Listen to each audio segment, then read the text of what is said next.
Whenever a smartphone launches in India, there's always this question, what is the storage type? Is it UFS 2.2 or is it UFS 3.1? And it's so random. Sometimes a phone under 15,000 rupees comes with UFS 3.1 storage and a phone above 25,000 rupees comes with UFS 2.2 storage. For example, the newly launched Nothing Phone 3a, some new Moto phones, and even the iQOO Z10 comes with UFS 2.2, but its cheaper variant, which is the iQOO Z10X, that has UFS 3.1 storage. I mean, it's just super confusing. If UFS 3.1 is better than UFS 2.2, why are brands pushing it so hard? Is it because it's cheaper? Well, if that's the case, why are brands pushing it in the sub 15k segment and not in the 25k segment? It just doesn't make sense. Honestly, the answer is more complicated than you think, but thankfully, we have found out all the answers and let me explain it to you nice and slow. First things first, let's just understand the difference between two storage types. Just take a look at this table. You'll notice that UFS 3.1 is faster in sequential read speeds, sequential write speeds, random read-write, and is also more power efficient. And to put it simply, think of it as a highway where UFS 2.2 is a 2-lane road while UFS 3.1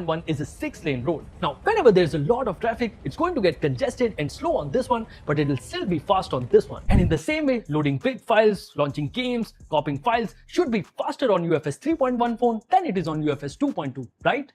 Right?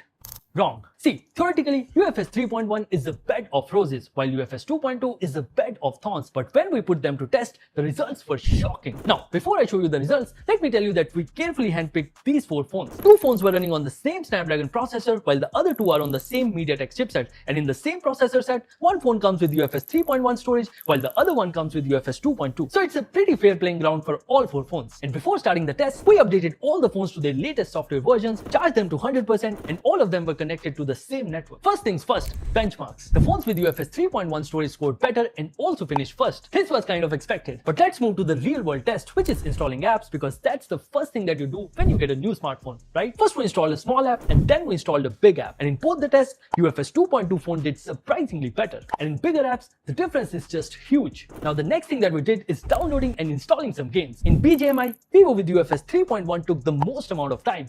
And in COD Mobile, Realme with UFS 3.1 took twice as long as CMF Phone 1, which was not at all expected. We also wanted to test side loading, so we went ahead and installed Arena Breakout, and here also it was the same result. I know what you must be thinking. It could be a one-off thing. Maybe the internet connection was bad, and to be honest, we also thought the same. So we did a lot more tests just to be sure. The next test that we did is of the boot up and the restart times, and for the first time, Vivo actually won, but Realme on the other hand performed very poorly. Now, one thing where storage type is known to make a lot of difference is the app loading time. But in our testing, UFS 2.2 was faster in most cases. We tried opening all the common apps like Instagram, Netflix, Snapchat, BGMI, and even COD Mobile, but in most cases, UFS 2.2 phones were faster. And yeah, it was a tie for Snapdragon phones, but for MediaTek phones, it was an embarrassing loss. The next thing that we did is transferred a 10 GB study material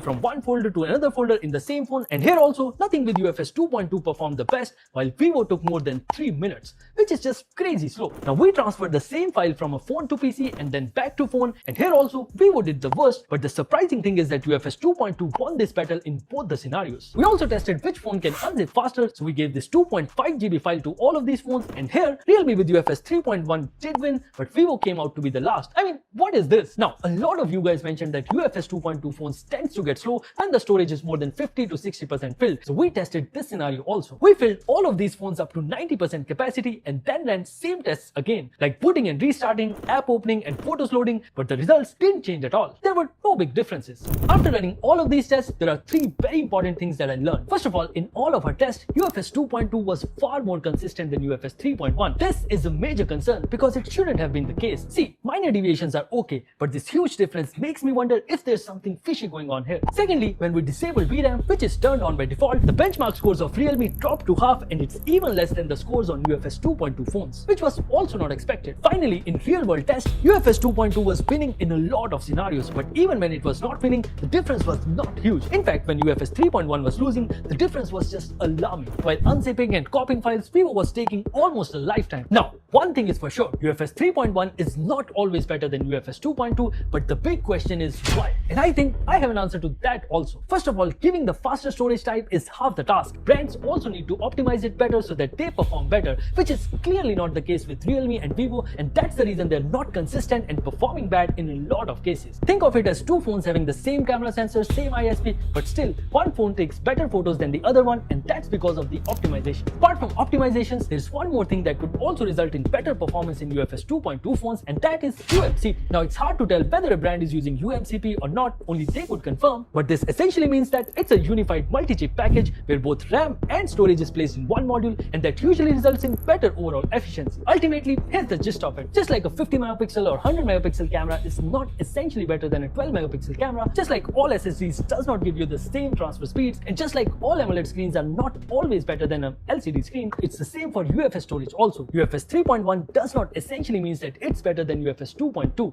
and that's just the truth of it. A lot depends on the optimizations also, and that's where the corners are cut. But having said that, brands should not take this as an excuse to give UFS 2.2 storage on phones above 25,000 rupees, because no matter what they say, it's nothing but cost cutting.